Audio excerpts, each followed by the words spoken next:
जय गुरु जी को प्रणाम और गुरु जी की प्यारी प्यारी संगत को प्रणाम। गुरु जी की कृपा से गुरु जी ने बहुत प्यारा सा एक परिवार बना के दिया है। एंड कोई भी परिवार का एक भी सदस्य जब परेशान हो या दुखी हो, तो मुझे लगता है परिवार की ड्यूटी बन जाती है कि हम उसको संभालें। और अगर किसी भी एक सदस्य की वजह से, किसी भी एक इंसान की वजह से हमारा कोई अपना बहुत परेशान होता है, तो मुझे लगता है हमें उस चीज़ को थोड़ा सा अवॉइड करना बहुत ज़रूरी है।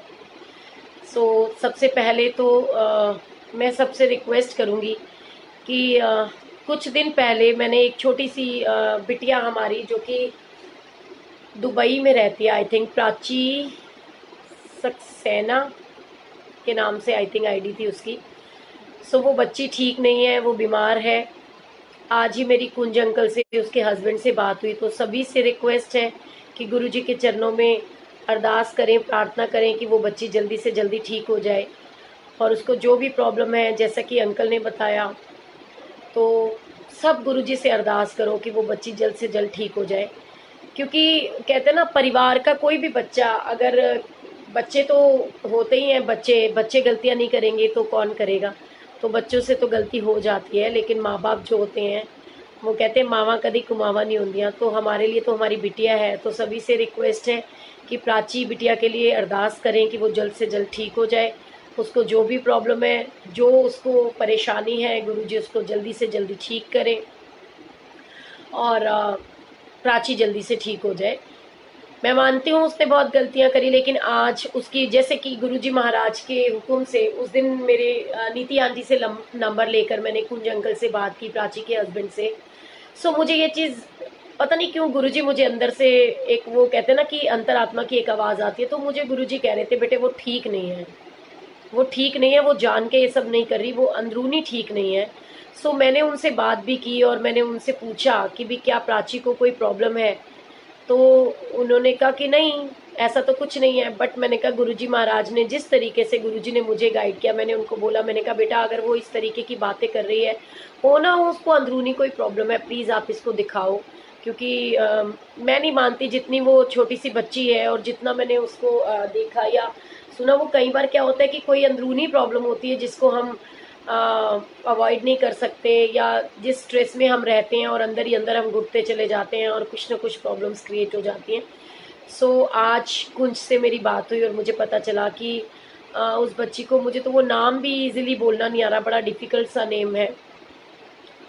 इस तरीके की कोई सीरियस प्रॉब्लम हो गई है। तो सबसे रिक्वेस्ट है कि गुरु परिवार का बच्चा है वो, बच्चे तो गलतियां करते हैं, और जब गुरु जी मानते हैं तो हमारी क्या औकात है। उसने जो भी कहा अपने पिता के लिए लिखा, अपने गुरुजी के नाम से लिखा, जो हुआ उसको भूलते हुए उस बच्ची के लिए सब अरदास करें कि गुरुजी उसको ठीक कर दें, वो बिल्कुल से ठीक ठाक रहे। क्योंकि अभी अभी तो थोड़ा टाइम पहले जैसे हमने देखा, अभी उसने चूड़ा पहना हुआ है। छोटी सी बच्ची है, गुरुजी मेहर करें और वो जल्दी से ठीक हो जाए, मेहर भरा उसके ऊपर हाथ रखें। और आज कोई दिन ही ऐसा है शायद, पाल आंटी की तबीयत खराब हो गई और अमृत आंटी का भी फ़ोन आ गया, उनकी भी तबीयत ठीक नहीं है कि बेटा मेरे से 5 मिनट के लिए भी। और उनसे मैंने बात करी, इनफैक्ट मतलब मैंने दीदी को भी बोला, मधु दीदी को, कि आप एक बार बात करके देखो, शायद आपके कहने से 5-10 मिनट के लिए ही वो आ जाएं, क्योंकि मैसेज सर्कुलेट हो चुका है। तो उन्होंने बोला कि सोनिया, क्योंकि वो भी जयपुर में और वो भी जयपुर में है, तो कहने लगी कि वो थोड़ी उनकी तबीयत ज़्यादा ख़राब है। और मैंने बात की है, वो कह रही मेरे से तो बेटा बिल्कुल बोला नहीं जा रहा। जैसे गुरु जी का हुक्म, गुरु जी की मर्जी के बिना तो पत्ता भी नहीं हिलता। एंड कहते हैं कि जब तक कुछ होता नहीं है ना, तब तक कुछ पता नहीं चलता। और जैसा कि मैं, सॉरी टू से, बट मेरी आदत है, मैं झूठ नहीं बोलती, मैं सच बोलती हूँ। और आज के सत्संग के बाद जब अंबिका आंटी से मेरी बात हुई, मैंने ये रियलाइज़ किया कि जिन बातों से मैं संगत को बाहर निकालना चाहती हूँ, जिन बातें जो चाहते हैं कि संगत गुमराह ना हो, और संगत के अंदर वो कहते हैं ना कि हमें संगत को भ्रमों से निकालना है, और ऐसी चीज़ें जो कि मैंने कभी सोची नहीं, समझी नहीं। क्योंकि मुझे ये मैटर नहीं करता कि कोई संगत पर्सनल लाइफ में क्या करती है, या वो जो सत्संग शेयर कर रही है उसके साथ कोई दूसरी संगत इत्तेफाक रखती है या नहीं रखती, कि कोई ये कहता है कि भी ये जो आंटी सत्संग शेयर कर रही है ये तो फेक है, सत्संग शेयर करे, गुरुजी के टाइम में ऐसा कुछ हुआ नहीं या गुरुजी ने हमारे सामने से ऐसा कुछ नहीं कहा। सो मैं इन चीज़ों को बिल्कुल बिलीव नहीं करती हूँ। तो इसकी वजह से कोई भी संगत, जैसे कि मैंने कल आप सबको कहा कि कोई भी संगत यहाँ आकर के सत्संग शेयर करती है, उसका अपने रब के साथ क्या एक्सपीरियंस है, उसके लिए हम और आप कोई नहीं होते कि हम उसके बीच में कोई जजमेंट करें, उसके लिए कोई जजमेंटल होकर के कोई डिसीजंस लें। उससे मुझे कोई फ़र्क नहीं पड़ता, लेकिन हाँ, मुझे इस बात से फ़र्क पड़ता है कि जो मेरे गुरुजी महाराज ने कहा, उन वचनों को मानता कौन कितना है। अगर उनके होते हुए कि गुरुजी महाराज, मैं जब अपने सीनियर जो मेरे अंकल आंटियां हैं, जब मैं उनसे इन बातों के लिए उलझ जाती हूँ कि हमें संगत को भ्रमों में नहीं डालना, कि गुरुजी के यहाँ दर्शन हो रहे हैं, गुरुजी के वहाँ दर्शन हो रहे हैं, हमें संगत को सिर्फ इतना बोलना है कि ये गुरुजी महाराज का जो स्वरूप है, जो मुझे मेरे फ़ोन में दिखाई दे रहा है, आपको मेरे सिर के ऊपर, जिसके सिर ऊपर तू स्वामी सो दुख कैसा पाए, तो मेरे पीछे में उनके जो हाथ ऐसे आशीर्वाद वाले, सो ये जो गुरुजी महाराज है वो सिर्फ और सिर्फ यहाँ विराजमान है, वो हर गद्दी पे विराजमान होते हैं जहाँ गुरुजी महाराज की गद्दी लगती है। मैं इन चीज़ों में कभी ना पढ़ी हूँ ना मैं पढ़ना चाहती हूँ। ठीक है, गुरुजी महाराज की ब्लेसिंग्स हैं, बट कई लोग इस चीज़ की आड़ में झूठे भी सत्संग बहुत शेयर करते हैं। सो सबके अपने अपने कार्मिक अकाउंट्स हैं, हमें किसी के लिए कुछ जजमेंटल नहीं होना। लेकिन जितना भी मैंने आंटी के साथ में बात करी और उनसे सत्संग सुना, जैसे कि उन्होंने मुझे सुनाया कि गुरुजी हवा में उड़ते हुए आए और गुरुजी ने ऐसा किया और गुरुजी ने वैसा। सो मुझे एक सिंपल सी बात समझ में आई कि हमें इन चीज़ों से ही तो संगत को बाहर निकालना है। सो उस वजह से मुझे लगता है कि सॉरी, मैं हाथ जोड़ के आपसे माफ़ी चाहती हूँ आंटी, कि मतलब मैं अपने सामने ये सब चीज़ें नहीं सुन सकती, जो चीज़ें मुझे ही समझ में नहीं आती, मैं अपनी संगत को गुमराह होने नहीं दे सकती। तो मुझे ये सब बातें मुझे थोड़ी सी अटपटी लगी। बेशक मुझे गुरुजी महाराज, अगर मैं गलत सोच रही हूँ तो मुझे बेशक पाप लगे, लेकिन जो मेरा भाव है, जो मुझे लगता है, और सबसे बड़ी बात है कि जब हम इतने साल उस रब के साथ जुड़ने के बाद हम ये चीज़ें नहीं समझ पाए कि हमारे जो सर्कल के लोग हैं, हमारा जो परिवार है, जिसको गुरुजी महाराज ने एक परिवार का नाम दिया, गुरु परिवार। सो उस गुरु परिवार के अंदर हमारे सभी के बच्चे सांझे होते हैं और कहते ना कि सब भाई बहन होते हैं, सबके बच्चे सांझे होते हैं, सबका दुख सुख अपना होता है। गुरुजी ने क्या सी मैं परिवार बना के जा रहा वा, तो तुसी ए परिवार तुहाडे वास्ते सब तो पहले ये परिवार है।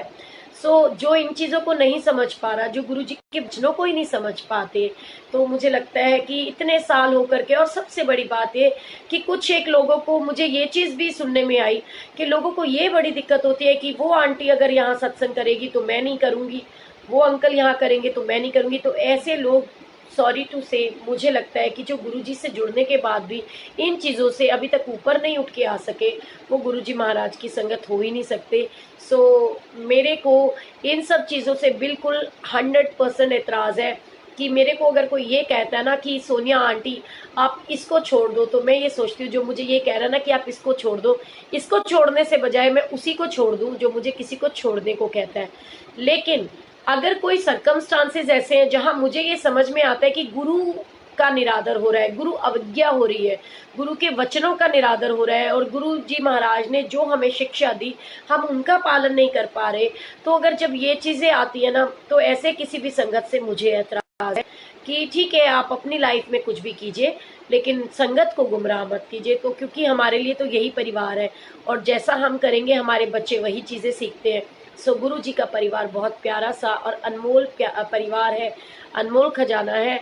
लेकिन अगर किसी एक की वजह से, अगर इनफैक्ट मैं खुद भी स्वयं हूँ और मुझे ये पता चले कि मेरी वजह से 1000 लोगों को दिक्कत हो रही है, तो मुझे लगता है मुझे उस गुरु घर को भी छोड़ देना चाहिए कि जहाँ पे मेरी वजह से हज़ारों को दिक्कत हो। तो मैं तो इस तरीके से सोचती हूँ।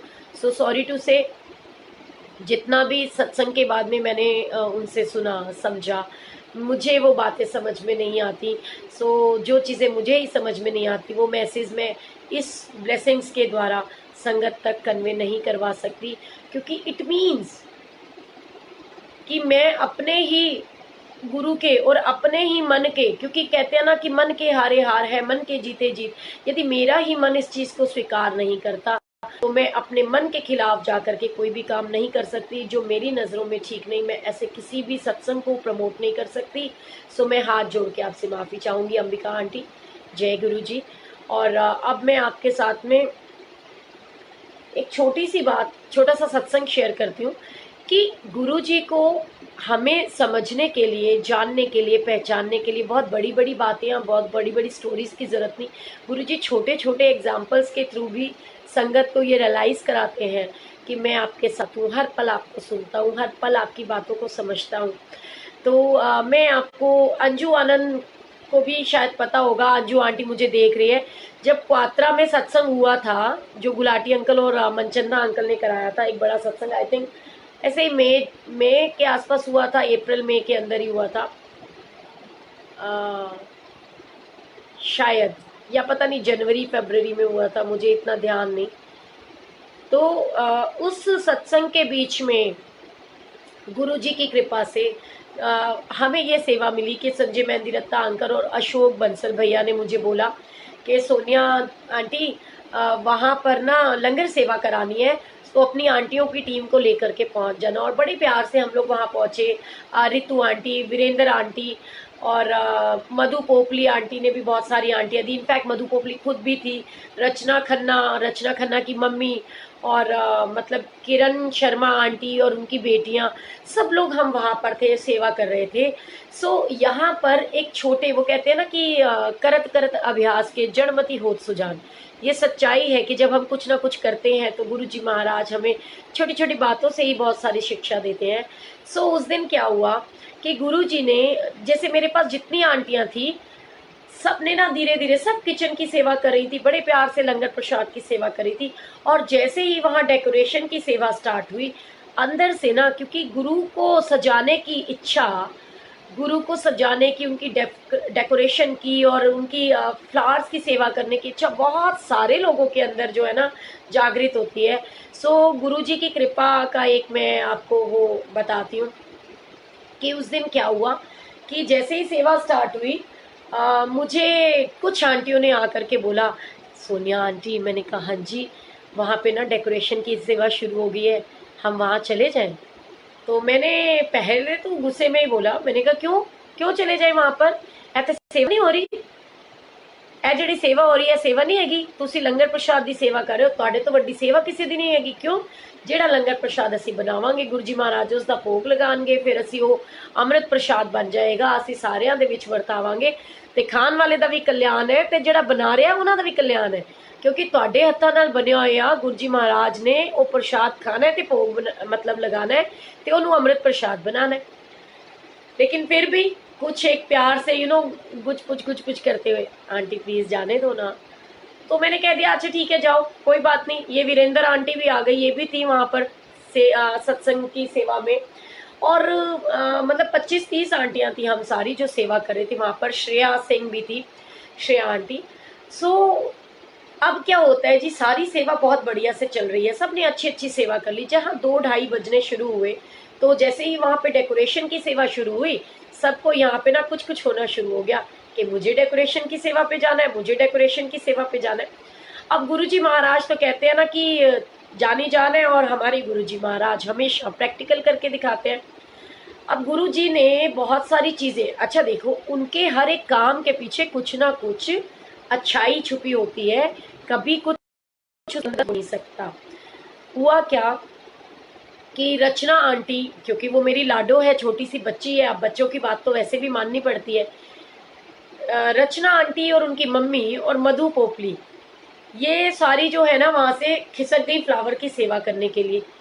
अब सुनने वाली बात है कि सेवा सेवा है, जो सेवा समाधि के पास खड़े होकर हो रही है वो भी सेवा है, जो जल प्रसाद पे हो रही है वो भी सेवा है, जो किचन की सेवा कर रहे हैं वो भी सेवा है, और जो वॉशरूम की सेवा कर रहे हैं वो भी सेवा है, जो क्लीनिंग की सेवा कर रहे हैं वो भी एक सेवा है। सबकी अपनी अपनी सेवा है और हर सेवा का अपना अपना महत्व।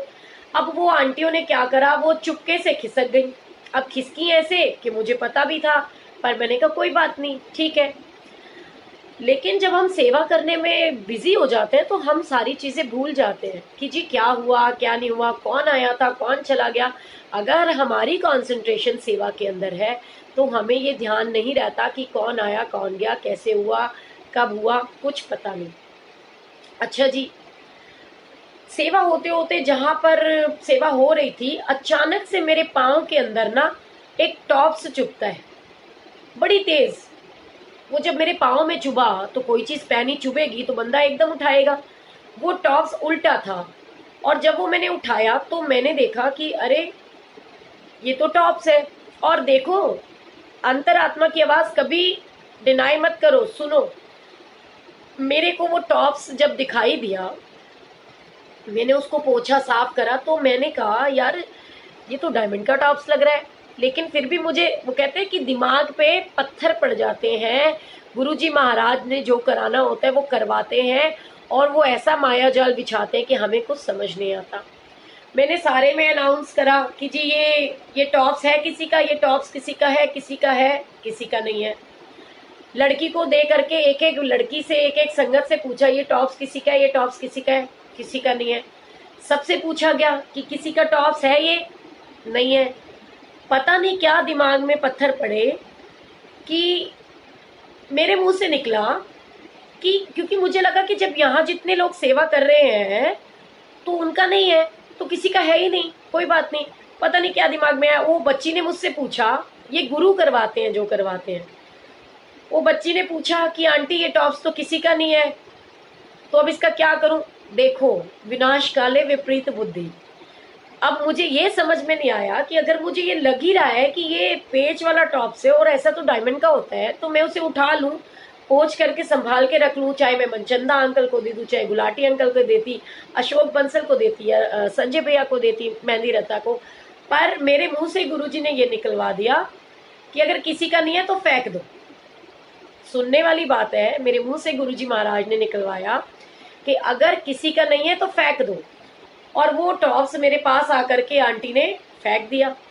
अच्छा जी, अब 5:30 5-7 बजे का सत्संग था, 7 से 9, तो 5 साढ़े 5 के आसपास की बात है। मेरे को लगा, क्योंकि सबको पता है मनचंदा अंकल मेरे पिता बने हुए हैं, गुलाटी भैया भी मेरे बड़े भैया हैं, सो उनके साथ प्यार मेरा इतना है कि जैसे कि हमारा फैमिली फंक्शन, और वैसे भी मंडे टीम के सारे लोग थे वहां पर, तो मंडे की टीम की तरफ से अगर कोई सत्संग है, वैसे तो गुरुजी महाराज का हर सत्संग जहाँ गुरुजी विराजमान हो वो हमारा अपना है, पर फिर भी अगर किसी भाई बहन के घर होता है तो एक अलग ही फीलिंग आती है। तो ये लगता है कि we all are the host, you know, अगर हमारे अपने किसी फैमिली मेंबर के घर हो। तो मुझे लगा कि मैं तो जाऊं और सोनी सोनी तैयार होके आ जाऊं, क्योंकि मेरी सारी भाभियां पार्लर से तैयार होके आएंगी, तो मैं कैसे जल्ली पल्ली बन के रह जाऊं। तो अब जी सुनने वाली बात है, मैं यहाँ से घर निकली। घर पहुंचने के रास्ते में जब मैं ऑटो में बैठी हुई थी, टिंग टिंग टिंग टिंग टिंग टिंग बजनी शुरू हो गई। पर मैंने कहा मैं उन ध्यान नहीं देना, मैं घर जाना छेती छेती, और मैंने अपनी ड्रेस चेंज करनी है और वापस आना है। अब जी मैं अभी वहां जाकर के बैठी थी, चेंज वेंज करने ही लगी थी, उसके बाद मैं रेडी होती, तो मैंने एकदम से देखा कि रचना खन्ना का मैसेज आया है कि मेरी मम्मी का डायमंड का टॉप्स जो है ना वो खो गया है। Oh my God, oh my God, ऐसा दिमाग खराब हुआ कि मैंने कहा है ये क्या कर दिया सोनिया तूने, कि डायमंड का टॉप से और खो गया, मतलब तेरे हाथों में आया और तूने फेंक दिया। तो अब यहाँ पर आपको गुरुजी महाराज ये शिक्षा भी देंगे साथ में कि सच बोलने का कितना फायदा है। अगर मैं सच नहीं बोलती, ये डरती कि हाय राम वो तो टॉप्स डायमंड का है, और अगर मैं किसी को ये बताऊंगी कि मैंने फिकवा दिया, तो मेरे तो सारे पीछे पड़ जाएंगे कि मेरे इसके हाथ में मिला, इसने फिकवा दिया। पर नहीं, गुरुजी ने सिखाया ही नहीं कि झूठ बोलना है। गुरुजी महाराज ने मुझे हमेशा सच बोलना सिखाया, चाहे उसका फिर कुछ भी खामियाजा भुगतना पड़े, मुझे कोई फर्क नहीं पड़ता सामने वाला बंदा कौन है। सच का साथ देना, ये गुरुजी महाराज ने सिखाया कि तूने सिर्फ और सिर्फ सच बोलना है, सच का साथ देना है। उसका फायदा देखिए, जैसे ही मैंने वो मैसेज देखा, मैंने इमीडिएट फोन करा। मैंने कहा अरे रचना, टॉप्स तो हमें मिला था, और मैंने वहां पे पूछा था जब सबसे कि ये टॉप्स किसका है, तब तेरे को समझ में नहीं आई कि बोलती आंटी ये मेरा टॉप्स है या मम्मी का टॉप्स है, तब तुझे अक्ल नहीं आई। तो कहती आंटी मैंने सुना ही नहीं, आपने कब बोला, हम तो फ्लावर सेवा में चले गए थे। पॉइंट है ना। अच्छी खासी सेवा कर रहे थे। गुरुजी महाराज ने सेवा दे रखी है, सबसे बड़ी सेवा लंगर की सेवा। लंगर की सेवा छोड़ के मैडम जी चली गई वहां पर। अब अगर वो वहां होती, सेम टाइम उनको टॉप्स मिल जाता। पर होना क्या है, जो कहते होनी तो होकर रहे, अनहोनी ना होए, और जाको राखे साइया, मार सके ना कोई। अब जी क्या था कि रचना और उसकी मम्मी जब घर जा रहे थे तो वो मुझे ये बोल के जा रहे थे कि गुरुजी से ये अरदास करना कि हम सुबह से यहाँ आए हुए हैं तो इसके पापा ने ना वापस नहीं आने देना हमारे को। सो हम तो आंटी आ नहीं पाएंगे, लेकिन हमारा बड़ा मन है कि हम ना सत्संग अटेंड करें।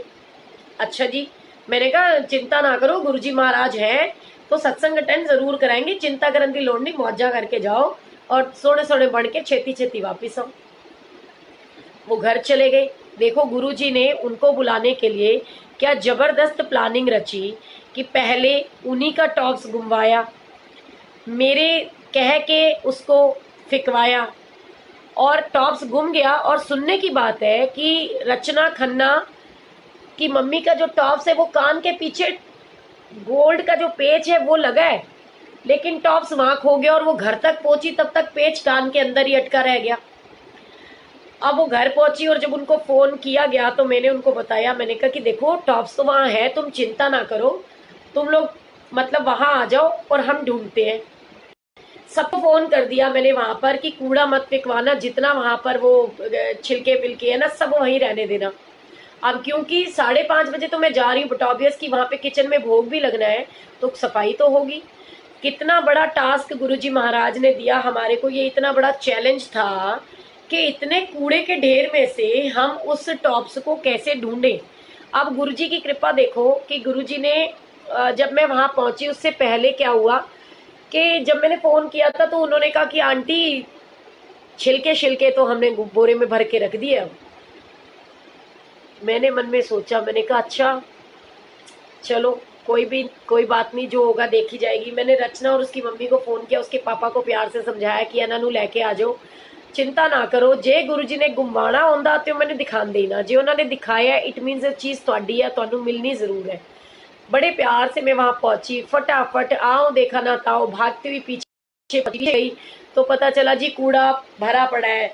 अब ये आया और सब मुझे कह रहे कि सोनिया आंटी अब इतने बड़े ढेर में से जहां पर 50,000 संगत का 30,000 संगत का लंगर बना हो, उन छिलकों में से इतना सा टॉप्स कैसे ढूंढोगे आप, कैसे ढूंढोगे। ये गुरुजी को पता था, उनकी प्लानिंग थी कि इतने बड़े बोरे में से ढूंढना बहुत मुश्किल है, तो उन्होंने मेरे मुंह से ये निकलवाया फेंक दो। अब फेंक दो, वहां खड़ी हुई सारा सामान देखा, कहीं कुछ नहीं था। अचानक से वो दिमाग में आ गया कि भाई मैंने कहा था, मैंने उनसे पूछा, मैंने कहा बेटे एक बात बताओ, लोहित वगैरह सारे वहीं थे, अशोक बंसल, लोहित, नितेश, सारे बच्चे वहीं थे। लोहित को मैंने बोला, मैंने कहा बेटे क्या हुआ, कहता दीदी उनते बोरियां पारतियां सारे कित्थों लभोगे। मैं क्या नहीं बेटे ढूंढना तो पड़ेगा, देख डायमंड का टॉप से, कोई बात नहीं यही सेवा सही है, मुझे बताओ वो कहाँ पड़ी है, मैं ढूंढती हूँ। लेकिन अचानक गुरुजी महाराज ने दिमाग में ये चीज दिलवाई कि फेंक दो। तो मैंने लड़कियों को पूछा, मैंने कहा बेटे एक बात बता, अगर मैं कहाँ खड़ी थी जब मैंने बोला था कि फेंक दो, बोले आप यहाँ खड़े थे।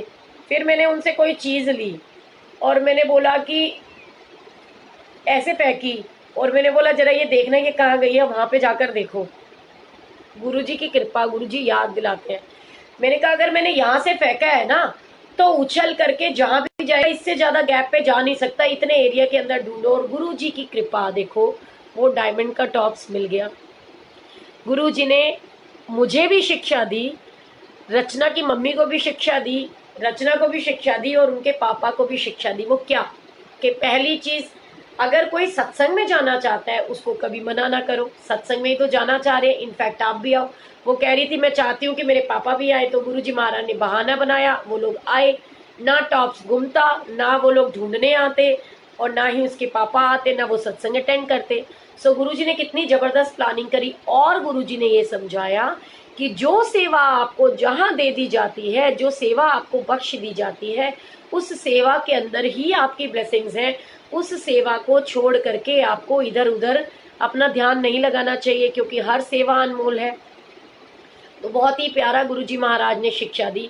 और आज के माहौल को देखते हुए आज जो भी चीज़ें मेरे सामने आई गुरुजी की कृपा से, और तो मेरे दिमाग में एक चीज़ आई, एक छोटी सी मुझे बचपन की एक चीज़ याद आई कि एक बार की बात है, कहते हैं कि जो भाई बहनें होते हैं ना, उनके साथ में हम हर पर्सनल एक्सपीरियंस शेयर करते हैं कि मालूम नहीं इनको किस चीज़ के साथ हम, मतलब किसको कोई शिक्षा मिल जाए और कौन सा किसके लिए आंसर हो जाए। एक बार की बात है, धर्म, सुनने की चीज़ है, धर्म, प्यार और विश्वास, ये तीनों एक जगह पर इकट्ठे होते हैं, खड़े होते हैं, गुफ्तगू हो रही होती है, इनका आपस में बड़ा प्यार होता है, बातें करते हैं। कहते जी धर्म से पूछा जाता है, धर्म कहता है कि भाई अच्छा एक बात बताओ, आज हम लोग अलग हो रहे हैं, तो अगर मुझे तुमसे मिलना हो तो मैं कहाँ मिलूं? आज हम जब चले जाएंगे यहाँ से, तो जब हमें तुमसे मिलना हो तो हम कहाँ मिलेंगे? तो सुनने वाली चीज़ है, बहुत गहराई की बात है छोटी सी बात लेकिन बहुत गहराई की बात है। तो धर्म कहता है कि वो जब सब पूछते हैं कि तुम कहाँ मिलोगे, धर्म से पूछा जाता है आप कहाँ मिलोगे? बोला जहाँ मस्जिद होगी, गुरुद्वारे होंगे, मतलब वहां पर मैं मिलूंगा। जहां पर भी मंदिर होगा, मस्जिद होगी, गुरुद्वारे होंगे, उस हर जगह पे जहाँ कीर्तन होगा, जहाँ सत्संग होगा, वहां मैं मिलूंगा। आप मुझे मिल सकते हो। अगर आपको धर्म से मिलना है तो आप मंदिर, मस्जिद, गुरुद्वारे में जाएंगे तो आपको धर्म मिलेगा। ठीक है जी। प्यार से पूछा गया, प्रेम से, कि प्यार तुम कहाँ मिलोगे? तो उसने बोला मैं भाई बहनों के अंदर, रिश्ते नातों के अंदर, दोस्ती के अंदर, बंदगी के अंदर, हर भाई बहन के रिश्ते में मैं मिलूंगा। हर रिश्तेदारी जो हमारे आसपास का सराउंडिंग एरिया है, चाहे जैसे वो गुरु परिवार ही हो, तो हर जगह पर मैं मिलूंगा जहाँ भाई बहन का प्यार होगा। प्यार हर उस जगह पे होगा जहाँ आपसी भाईचारा होगा, जहाँ रिश्ते होंगे वहाँ प्यार होगा। तो अब आता है विश्वास की बारी, और विश्वास से पूछा जाता है कि तुम कहाँ मिलोगे? तो वो बोला कि अगर मैं आज चला गया ना तो मैं कभी नहीं मिलूंगा। तो बहुत समझदारी और सुनने की बात है कि जब एक बार किसी भी इंसान से विश्वास उठ जाता है, विश्वास चला जाता है, वो कभी वापस नहीं आता। तो कोशिश करो कि आप अपने अपनों का कभी विश्वास न तोड़ो। और ऐसा ही एक छोटा सा मुझे और छोटी सी एक बात मुझे याद आती है कि एक बार बहुत जैसे होता है, हम लोग बैठे होते हैं तो भगवान से कोई जाता है और वो ये पूछता है कि हे प्रभु मुझे ये बताओ कि मैं मूवी देखने जाता हूँ, मैं डिस्को में जाता हूँ, मुझे कभी नींद नहीं आती है। सुनने की चीज़ है कि मैं मूवी देखने जाता हूँ, मैं किसी मॉल में जाता हूँ, मैं इसमें जाता हूँ, कभी नींद नहीं आती। लेकिन जब भी पूजा पाठ करने बैठा हूँ, जब भी मैं पूजा पाठ करने बैठा हूँ, जब भी मैं किसी मंदिर में जाता हूँ, जब भी मैं किसी गुरुद्वारे में जाता हूँ, मुझे नींद आ जाती है। ऐसा क्यों होता है? वो प्रभु से पूछता है कि मैं जब ऐसी जगह पे जाता हूँ, पिकनिक पे जाता हूँ, घूमने जाता हूँ, पार्टीज में जाता हूँ, मॉल में जाता हूँ, मुझे कभी नींद नहीं आती। लेकिन जब भी मैं मंदिर में जाता हूँ, गुरुद्वारे में जाता हूँ, किसी सत्संग में जाता हूँ, मुझे नींद आ जाती है। तो ऐसा क्यों होता है? तो प्रभु कहते हैं कि एक बात बता, कंकड़ जो होते हैं, जहाँ पे कंकड़ बिछे होते हैं, क्या वहां नींद आ सकती है? बोले बिल्कुल नहीं आ सकती। तो उन्होंने बड़ी प्यारी सी चीज सिखाई और समझाई कि जहां पर पत्थर पड़े हो, कांटे हो, कांटों के ऊपर किसी को नींद आ सकती है क्या? नहीं आ सकती। हमेशा इंसान को फूलों के ऊपर नींद आती है। तो जब हम किसी मंदिर, गुरुद्वारे या सत्संग में बैठते हैं ना, तो हम प्रभु की जो फूलों की सेज वहां पे प्रभु ने बिछा रखी होती है, उस समय हम अपने प्रभु की गोद में चले जाते हैं। और जब प्रभु की गोद में चले जाते हैं, या हम माँ के आंचल में जाते हैं, या पिता के आंचल में जब हम पहुंच जाते हैं ना, तो बड़ी सुकून की नींद आती है। तो यही फर्क होता है कि जो सच्चाई है कि हमारे को अपने आप को उस रब को समर्पित करके उस प्रेम को महसूस करना चाहिए। गुरु जी महाराज तो कण कण में विराजमान है। ऐसे बहुत सारे छोटे छोटे सत्संग हैं, जिनको मैं अगर आपके साथ शेयर करने लगूं तो पता नहीं, क्योंकि हर दिन एक सत्संग होता है। सिर्फ विश्वास हमारा पक्का होना चाहिए। वो कहते हैं ना, विश्वास जो रखते हैं वो सब पा जाते हैं। कल मैंने गुरुजी महाराज से क्वेश्चन किया, आप समझिएगा इस बात को। मैं गुरुजी से ये क्वेश्चन करी थी कि हे गुरुजी महाराज, ये क्या हो रहा है, मेरे पापा और वो सोनल आंटी इतने टाइम से परेशान है, क्योंकि दोनों को ही ब्रेन हैमरेज हुआ, करना छोड़ दिया। मीन्स बोलना, जबान ने साथ देना छोड़ दिया। ना वो बोल सकते हैं, ना वो उठ सकते हैं, ना वो बैठ सकते हैं। मतलब मेरे पापा तो आज 6 महीने हो गए, नाक से नली लगी है, उससे हम उनको दूध वगैरह देते हैं। जो भी चीजें देते हैं लिक्विड देना पड़ता है। तो ये क्या जिंदगी है, और ये कब तक रहेगा? क्या आप इनको ठीक नहीं करोगे, या ठीक करोगे या नहीं करोगे? क्या है मतलब, मुझे प्लीज इनको एक तरफ करो ना कि क्या हो क्या रहा है, क्या करोगे आप? मुझे कुछ समझ नहीं आता कि ये ठीक होंगे कि नहीं होंगे। तो कल पहली बार था, उनकी आवाज भी चली गई थी और वो कुछ नहीं कर पाती थी। तो गुरुजी महाराज ने उनको ये दिखाया, वो चीखी बड़ी तेज और उनकी आवाज वापस आ गई। कैसे कि वो कहते हैं कि गुरुजी महाराज आए और उन्होंने उनके मुंह के अंदर पूरा हाथ डाल दिया, और हाथ डाला तो उनको इतनी दर्द हुई कि जब उन्होंने हाथ बाहर निकाला तो उसके बाद गुरुजी की कृपा से वो बिल्कुल कहते ना ठीक हो गई। तो उनकी आवाज वापस आ गई। तो गुरुजी महाराज ने ये दिखा दिया कि कोई ऐसा भी, क्योंकि ऐसे होंगे जरूर, कोई आयुर्वेदिक या कुछ, कोई तो ऐसा होगा। और उसके बाद में मुझे पता चलता है कि कोई रतनाम टाइप की जगह है जहाँ पे कोई चेतन शर्मा डॉक्टर है, और वो इसी तरीके से जो है ट्रीटमेंट करते हैं। तो गुरुजी कृपा करें और जल्दी से हम उनको कांटेक्ट कर पाए। और वो कहते हैं गुरुजी तो आपको हर पल हर जगह विराजमान होकर के हर बात का जवाब देते हैं। तो सच्चाई है कि गुरुजी के ऊपर विश्वास हमारा सच्चा होना चाहिए। और इस विश्वास के चलते मैं एक छोटा सा आपको कहते हैं कि किसी के ऊपर, मैं कहती हूँ ना, कभी टिप्पणी ना करो, क्योंकि सच्चाई है। हम लोगों को लगता है कि ये चीजें हो नहीं सकती, बट होती हैं कई बार। एक बार की बात है, मंडे का दिन था और मैं माथा टेक रही थी। माथा टेक करके मैं उठी और बड़ा सरप्राइजिंग था। मैं इसलिए बोल पाती हूँ हक से और सच, क्योंकि मुझे पता है कि जो वो कहते हैं प्रत्यक्ष को प्राण की जरूरत नहीं होती, पर गुरुजी महाराज हर चीज को प्रैक्टिकली करके दिखाते हैं। मैं बड़ी परेशान थी उस समय में, मुझे कुछ समझ नहीं आ रहा था कि मैं क्या करूं। कई बार होता है, हम भी अपसेट हो जाते हैं, और गुरुजी के पास जाकर के उनके आगे हाथ जोड़ने के अलावा हमारे पास तो कोई ऑप्शन नहीं होती। और मैं गुरुजी से अपने मन की बात कर रही थी। उस समय में जो गांधी अंकल है, राजन खुराना, और जो मेरे अनेजा भैया, राजू अनेजा है, पता नहीं क्या नाम है, अनेजा अंकल, तो वो उस समय मंदिर हॉल की सेवा करते हैं वो लोग।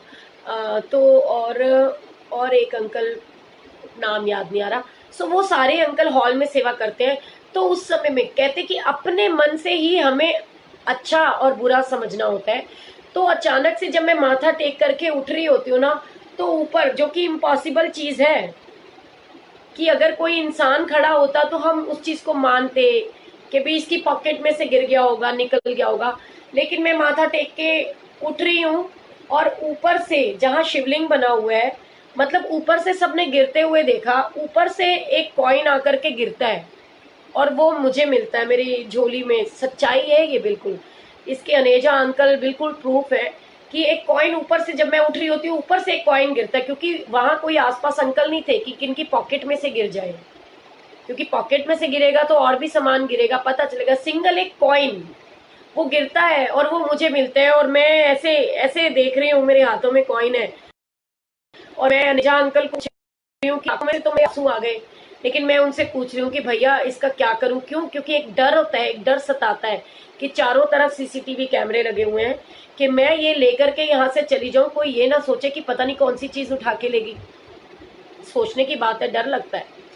तो मैंने उनसे पूछा, गांधी अंकल से पूछा, मैंने कहा अंकल मैं ये इसको क्या करूं? एक वो बॉल से अंकल है, स्वीट से, बड़े हैंडसम से, हमारे थोड़े हेल्दी भी हैं, नाम उनका याद नहीं आ रहा। सो वो अंकल थे, तो उन्होंने कहा कि दीदी ये तो आपकी ब्लेसिंग्स हैं, आपको मिली हैं, तो आप रख लो। मैंने कहा कि कोई कहते कोई क्या कहेगा, आपके गुरु ने दिया है, चिंता क्यों करनी है, आप ले जाओ। और बिल्कुल मैं लेके गई, वो कॉइन मैंने आज तक संभाल के रखा है। और उसके बाद मैं आपको बताऊं, वो कॉइन गुरुजी ने दिया, उसका एक सच्चाई और बताती हूँ कि जब गुरुजी उस चीज को कैसे क्लियर आउट कर देते हैं कि ये चीज मैंने ही दी है, ये मेरी ही ब्लेसिंग्स है। और देखो गुरुजी मंदिर के अंदर चाहे कोई भी इंसान आ जाए ना आपकी लाइफ में, आपको कुछ दे दे, तो वो गुरुजी महाराज दे रहे होते हैं, वो इंसान नहीं दे रहा होता। इस बात को हमेशा याद रखना है हमें कि जब हम मंदिर में होते हैं और मंदिर में हमें कुछ भी मिलता है तो वो गुरुजी महाराज की ब्लेसिंग्स होती है, और पता नहीं वो आपकी जिंदगी को कहाँ से कहाँ पहुंचा देती है। तो मैं शुक्रगुजार हूँ गौरव अंकल की। मेरी बिटिया का बर्थडे था, 12 नवंबर की बात है। मैं मंदिर गई और मैं वॉशरूम की तरफ से अंदर जा रही थी, बैक गेट की तरफ से, और गौरव भैया वहां से आ रहे थे। तो गौरव भैया ने मुझे बोला कि सोनिया जी बिटिया दे जन्मदिन दिया, लख लख बधाइयां। मैं बड़ी खुश हुई कि फिर मैंने मनचंदा अंकल की तरफ देखा कि गौरव अंकल को कैसे पता मेरी बेटी का बर्थडे है आज। और ये दिल की बात बता रही हूँ, उन्होंने मुझे गुरुजी महाराज का मतलब मेरे पास रखा है। और बड़ी ही गुरुजी की वो कृपा है कि गुरुजी महाराज का बहुत सुंदर से डिब्बी के अंदर मुझे एक गोल्ड का कॉइन दिया, जिसके ऊपर गुरुजी महाराज के चरण स्वरूप और ब्लेसिंग ऑलवेज गुरुजी लिखा हुआ था। और सच बता रही हूँ, उस कॉइन को जब गौरव भैया ने मुझे दिया, उसके बाद मेरी जिंदगी बदल गई। आज मैं अपने मकान में बैठी हूँ, इतने बड़े घर में बैठी हूँ। कहाँ हम छोटी सी 26 मीटर के एक सिंगल कमरे के अंदर रहने लग गए थे, फिर हम दो में आए, एक कमरे में गुरुजी महाराज की गद्दी हमने लगाई, एक कमरे में हम रहते रहे। सो इस तरीके के बहुत से सत्संग है। वो कॉइन, और बिलीव करोगे बहुत लोगों ने मांगा भी मुझसे, इनफैक्ट लोगों ने मुझे कहा कि दिखा दिखा। तो मुझे बस पता नहीं ये चीज लगी, और वो इतना प्यारा कॉइन है, मतलब मैं अगर आपको भी दिखा दूं तो आप ये कहोगे कि आंटी हमारे को ही दे दो। तो वो गुरुजी महाराज की ब्लेसिंग्स थी। उस ब्लेसिंग से गुरुजी महाराज ने कैसे मेरे जीवन को बदल दिया, सब कुछ अच्छा हो गया, सब कुछ अच्छा। सो गुरुजी महाराज किसी ना किसी रूप में आकर देते हैं। बड़ा प्यारा वो कॉइन है। और इनफैक्ट मैंने सोचा भी था एक बार कि मतलब ना लालच आ जाता है ना जब कोई कहता है, तो मैंने भी उस चीज को सोचा कि नहीं। मुझे एक अंकल ने बोला कि सोनिया तू तो बहुत मानती है ना कि भी मैं तेरा फैमिली मेंबर हूँ, मैं बहुत अपना हूँ, तो ये कॉइन मुझे दे दे। तो मैंने कहा अंकल आप मुझसे ना सब कुछ मांग लो, लेकिन ये कॉइन मैं नहीं दे सकती, क्योंकि ये तो गुरुजी की ब्लेसिंग्स है। और उस कॉइन के पीछे कई बार वो होता रहा, क्योंकि देखो लोगों की सोच है। कईयों ने बहुत कहते ना, इस बात पे भी लोग मीम मेक निकालते हैं कि वो जो गुरुजी के महाराज के मंदिर से मिल गई वो ब्लेसिंग्स है, हमने उनको क्या करना है, हमने संभाल के रखना है। और आपको किसी से मांगनी नहीं चाहिए कि ये ब्लेसिंग्स हमें दे दो, क्योंकि किसी को मिली। मैं कितनी किस्मत वाली हूँ कि 5.5 साल के सफर में मुझे गुरुजी महाराज के एक नहीं दो दो कॉइन्स मिले। एक कॉइन तो मुझे दिवाली पर मिला था, और एक कॉइन मुझे खुद गौरव भैया के हाथों से मिला। तो जो उनके हाथों से मिला तो मुझे यही लगा कि गुरुजी महाराज ने अपने हाथों से एक चीज दी है, तो वाकई बड़ी खुशकिस्मत है। वैसे मैं एक ना आपके साथ में एक छोटा सत्संग शेयर करती हूँ। ये सत्संग हर एक उस इंसान के लिए है जो लोगों की बातों में आकर के अपना विश्वास डावाडोल कर लेते हैं। तो एक बार की बात है, मैं नवरात्रे चल रहे थे, और इस चीज का ओल्गा भाटिया आंटी और मंगला आंटी साक्षात, और लस्सी वाली शर्मा आंटी इस चीज का प्रूफ है कि ये सच्चाई है। इस सत्संग के पीछे मैं बैठी हुई थी, तो पटियाला में एक राजेंद्र अंकल हैं जो कि सब लोग मतलब वो गुरुजी के भांजे हैं, मतलब उनकी बहन के बेटे हैं रिश्ते से। तो वो और एक राजीव सूद हमारे अंकल जलंधर वाले, ये दोनों अंकल उस समय बड़े मेरे टच में थे, बड़े क्लोज थे, मेरे भाई हैं, आज भी रिस्पेक्टेड है। तो मुझे अचानक से एक अंकल का फोन आता है जो कि रानी बाग में रहते हैं। कहते कि अच्छाई तो किसी की भी कर दो, लेकिन बुराई करनी हो तो प्लीज किसी का नाम मत लो, सिर्फ जस्टिफाइड बात बोलो आप। एकता आंटी गुरुजी की ब्लेसिंग्स है, आज आपको बहुत दिल से याद कर रही थी कि पता नहीं ठीक है या कहाँ है, मुझे दिखाई नहीं दे रही है एक भी। एक तो आंटी बिल्कुल, तो कहते गुरुजी ने आपको भी दिखा दिया और अचानक मेरा स्क्रीन पे आपका मतलब ध्यान पड़ गया और आपका नाम मैं देख लिया। जय गुरुजी, कैसी हैं आप? गुरुजी ब्लेस यू ऑलवेज। शायद गुरुजी की कोई ब्लेसिंग्स हैं आपके लिए, जो आज मैं बहुत दिल से आपको याद कर रही थी।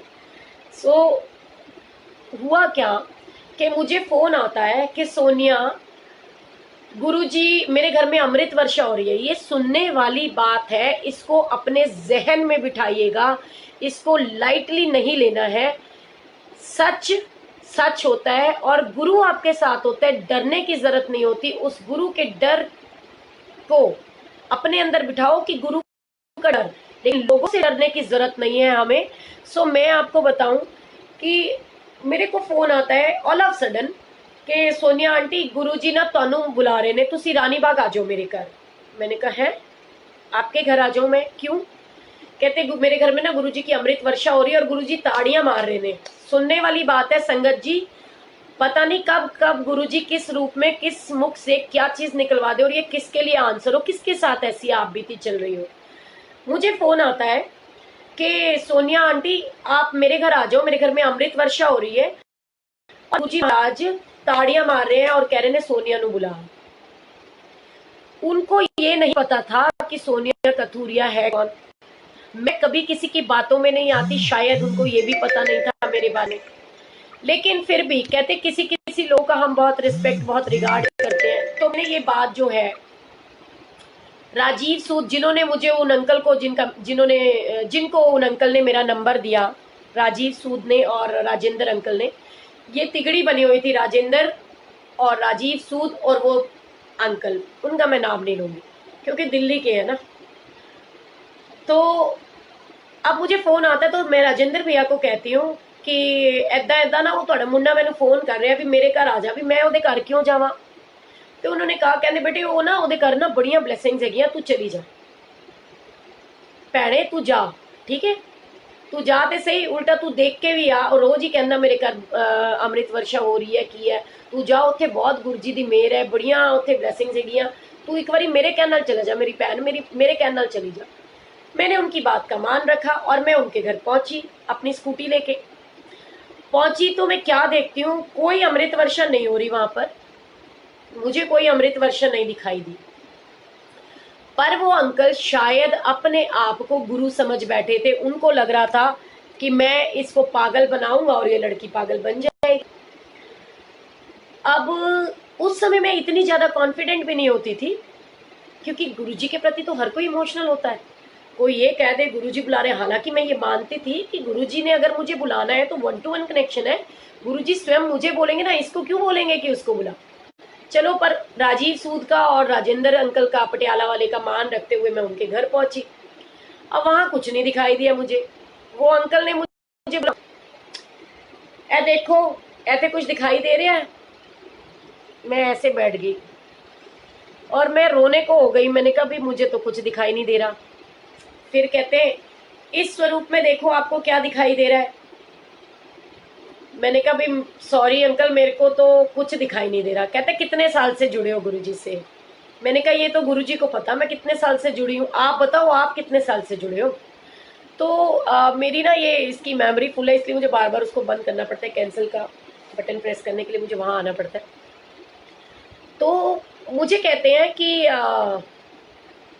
तेरे पास ना इतना बड़ा नेगेटिविटी का टोकरा है, पूरा जब तक वो खत्म नहीं होगा ना, इतने जन्मों का पूरा टोकरा तेरे पास नेगेटिविटी बना हुआ है, जब तक वो खत्म नहीं होगा ना, तुझे गुरुजी के दर्शन नहीं होने वाले। मैंने गुरुजी के स्वरूप की तरफ देखा और जब मेरे ना 2 बड़ी कमजोरी है पक्की वाली। मैं इतनी बोल्ड औरत हूँ कि रोहिणी में आकर के किसी से पूछना, जब मैं छोटी सी थी ना तो यहाँ पे कोई सत्यवान पहलवान नाम का एक बंदा था जिससे बहुत डरते थे लोग, और मैंने उसको थप्पड़ लगा दिया था। आज वो बेचारे इस दुनिया में नहीं है। क्यों? क्योंकि मैं 11th स्टैंडर्ड में थी और मेरी जो कहते ना फ्रेंड के साथ में उन्होंने थोड़ा सा मिसबिहेव कर दिया था और मेरे घर वालों को बुला लिया गया था स्कूल में कि इसने ऐसे ऐसे इनसे पंगा ले लिया, तो साथ छोड़ने आया करना और साथ इसको लेके जाया करना, हमारी रिस्पॉन्सिबिलिटी नहीं है, हमें डर लगता है। पर खैर गुरुजी ने बड़ी कृपा करी, क्योंकि कुछ और लोग उनके साथ जो जुड़े हुए थे वो कालका मंदिर के कहते ना शौकीन फैमिली, जो कि मेरे वो बचपन से देखते आ रहे थे मंदिर में आते हुए, कालका मंदिर। तो मेरी माँ काली की इतनी कृपा हुई कि सब कुछ सेटल हो गया, कोई दिक्कत आई नहीं। हालांकि डर तो लगता ही है फिर पेरेंट्स को भी, अगर ऐसी बात हो जाए। तो मैं किसी से डरती नहीं, लेकिन मेरे अंदर कमी है कि या तो मैं सामने वाले की छुट्टी कर दूं चार बातें बोल के, नहीं कर सकती ना, जहां मेरे को जोर से नहीं बोल सकती, जहां मैं झगड़ा नहीं कर सकती, वहां मुझे रोना आ जाता है। ये मेरी बहुत बड़ी कमजोरी है कि जब मैं किसी के साथ मिसबिहेव नहीं कर सकती गुरु मर्यादा में रहते हुए, कि मैं ऊंची आवाज में बात नहीं कर सकती, तो मुझे रोना आ जाता है। क्योंकि दो ही चीजें आती है मुझे, या बहुत गुस्सा और या बहुत तेज रोना। के स्वरूप की तरफ देखा और मैंने गुरुजी महाराज से प्रार्थना करी। मैंने कहा ये क्या कर रहे हो? तो मुझे कुछ समझ में नहीं आया और मैंने सिर्फ इतना सा दिमाग लगाया कि यहाँ से गुरुजी मुझे उठाओ, मैं कैसे घर जाऊं, ये तो मुझे हिलने नहीं दे रहा। अब जी मेरे को कुछ समझ नहीं आया। मैंने कहा गुरुजी महाशिव है ना, सब कहते हैं महाशिव है, तो जो शिव है उसके पास तो नाग ही नाग हो सकते हैं। मैंने ऐसे ही फंडा मारा, मैंने कहा मुझे नाग देवता के दर्शन हो रहे। कह रहा है बिल्कुल, अब तूने बिल्कुल सही पकड़ा, यहाँ नाग देवता के दर्शन हो रहे हैं। अच्छा अब यहाँ दर्शन हो रहे हैं? मैंने कहा बिल्कुल हो रहे हैं जी। मैंने कहा अब मैं चलूं? कह रहा नहीं रुको। अब वहां पे उसकी फिर एक प्लानिंग थी कि उन्होंने क्या करा, मेरा नवरात्रों का फास्ट चल रहा है, उसको पता है 9 दिन के फास्ट रखे, उसको पता है कि ये फास्ट रखती है, अखंड जोत जलाती है। मतलब ये सोचो तू कौन होता है कि तू किसी को जजमेंट करे, तुम कौन होते हो किसी के लिए गलत बोलो या किसी को धर्म संकट में डालो। गुरुजी महाराज की ऐसी कृपा। मुझे ये कहा जाता है कि ये गुरुजी को भोग लगाया गोभी का पराठा और दही के साथ। कहते नहीं आंटी भोग प्रसाद खा के जाना। मैंने गुरुजी को तरफ देखा और बस इतनी गुरुजी को अरदास करी और उन अंकल के साथ बातें करने लगी। मैंने कहा गुरुजी, वो कहते हैं सो सतगुर प्यारा मेरे नाल है और आपने सेवक की आपे राखे आपे लाज बचावे। तो मैंने कहा गुरुजी हुण तुसी बचा सकते हो और मैं ते कुछ नहीं कर सकती, क्योंकि जे मैं इनू कहता भी मेरा वर्त है तां इन्हें पिछे पै जाना, और जे मैं इनू होर कुछ कहता तां इन्हें मेरी मतलब पिछे पैना। सो प्लीज तुसी देख लो, तुसी बचाओ हुण की करना है, तुसी जानी जानो। गुरु जी की ऐसी कृपा हुई कि जिस थाली में प्रसाद रखा गया था उसकी खुद की बीवी आई और उसने वो प्रसाद खाना शुरू कर दिया। बोलो जय गुरु जी। तो गुरु जी ने ऐसे मुझे बचाया। और मैंने बार बार संगत को बोला है कि गुरु कभी नहीं आपको धर्म संकट में डालता। गुरु जी कभी आपको नहीं कहते कि कुछ भी ऐसा करो जो आपका मन नहीं मानता। ये कौन कहता है, ये कौन करता है? सिर्फ वो करते हैं जो आपको परेशान करना चाहते हैं। वो आपके सामने ऐसी सिचुएशंस क्रिएट कर देते हैं कि मूर्ति रंग बदल रही है जी, फोटो रंग बदल रही है, गुरुजी उड़ रहे हैं, गुरुजी नाच रहे हैं, गुरुजी तालियां मार रहे हैं। अरे गुरुजी के पास और कोई काम नहीं है क्या? वो हमारे गुरुजी हैं, उनके बारे में ऐसी बातें आप बोल कैसे सकते हो? क्यों बोल रहे हो आप? सिर्फ अपनी थोड़ी सी पब्लिसिटी पाने के लिए कि आपको गुरुजी की ब्लेसिंग्स है। मैंने आपको बताया था ना कि मैं गुरुजी महाराज से जुड़ी थी। मैं सच बता रही हूँ, अगर मेरी मम्मी सुन ले, मेरे पति सुन ले तो मुझे शायद घर से निकाल दे, लेकिन ये सच्चाई है कि जब मैं गुरुजी महाराज से जुड़ी और उसके बाद मैं मंदिर जाती थी, गुरुजी महाराज ने कभी मेरा वो व्रत टूटने नहीं दिया। क्योंकि मैंने पहले साल गुरुजी को यही अरदास करी कि गुरुजी अगर मेरे सामने आपका भोग प्रसाद आएगा मैं खाऊंगी तो जरूर, पर वो कहते ना भय से भक्ति सब करें। तो मैं मतलब उस डर के अंदर इस मंदिर में आपका प्रसाद है, इस डर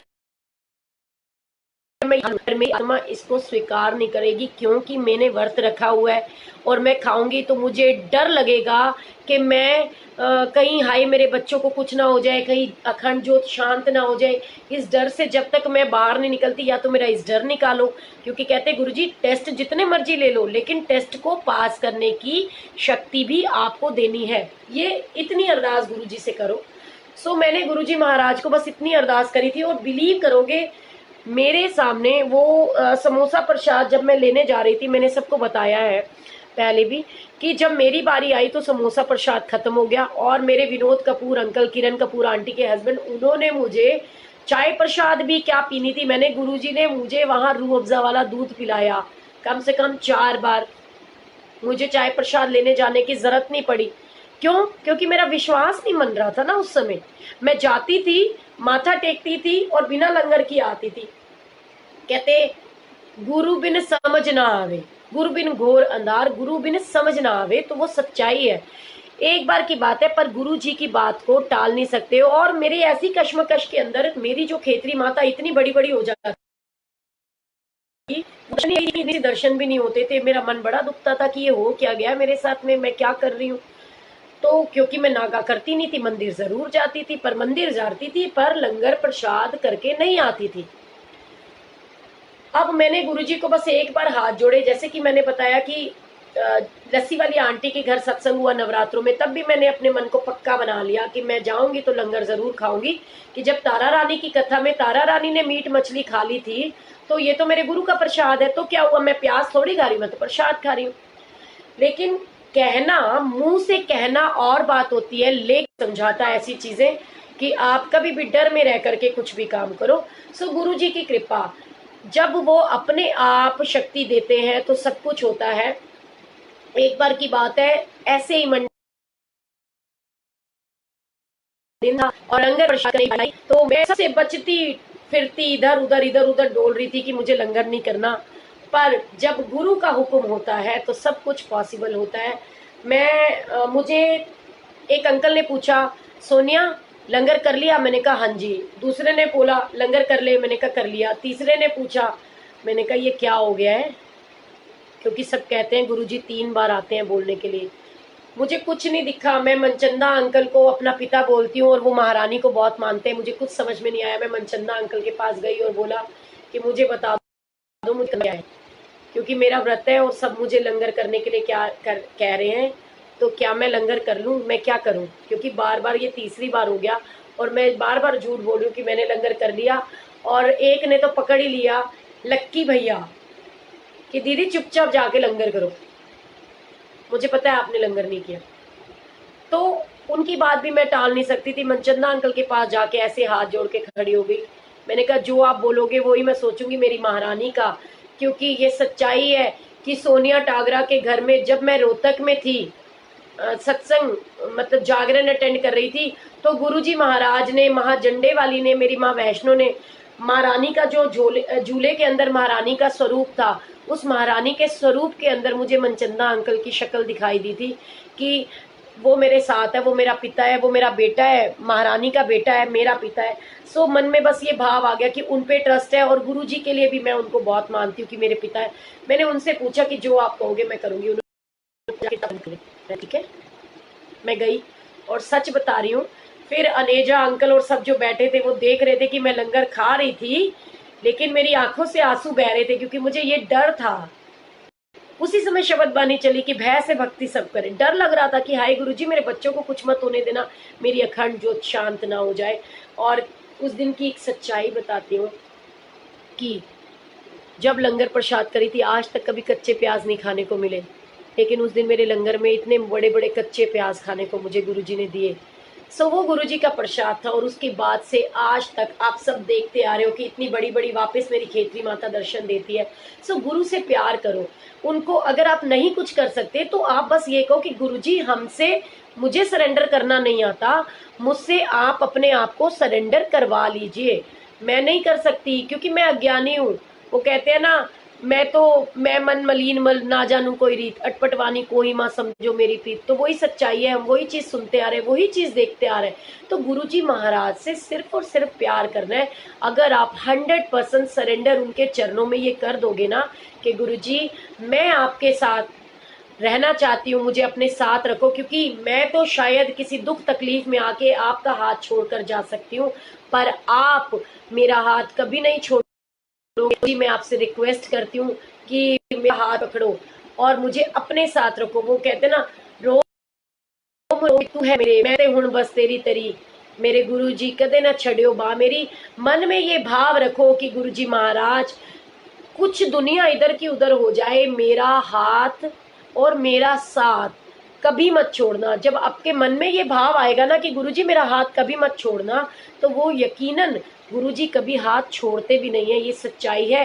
गुरुजी कहते थे पहला 1 साल बड़ा मुश्किल और कठिन होता है, क्योंकि गुरुजी भी देखते हैं जब हम अपने लिए घर के लिए मटका लेने जाते हैं, एक मिट्टी का मटका लाते हैं, ठोक बजा के लाते हैं कि हाय कहीं छेद तो नहीं है, कहीं टूटा हुआ तो नहीं है, कहीं क्रैक तो नहीं है, कहीं टेढ़ा मेढ़ा तो नहीं है, अनबैलेंस तो नहीं है। तो गुरुजी क्या अपने बच्चों को टेस्ट नहीं लेंगे? क्या गुरुजी अपनी संगत को नहीं देखेंगे? गुरुजी भी देखते हैं, वो अपने बच्चों को ठोक बजा करके तैयार करते हैं। वो देखें कि इसका मेरे प्रति विश्वास कितना है।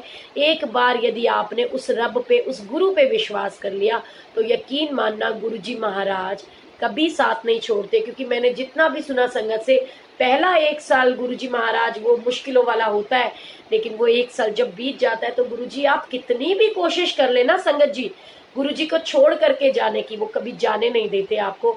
सो सिर्फ विश्वास जो रखते हैं वो सब पा जाते हैं। ले ले के चरण धूली गुरुमुख मुस्काते हैं। अपने मन में इतना विश्वास रखिए कि गुरुजी आपकी शरण में, आप जानो और आपका काम जाने। वो कहते हैं ना, तेरे भरोसे मेरी गाड़ी, तू जाने तेरा काम जाने।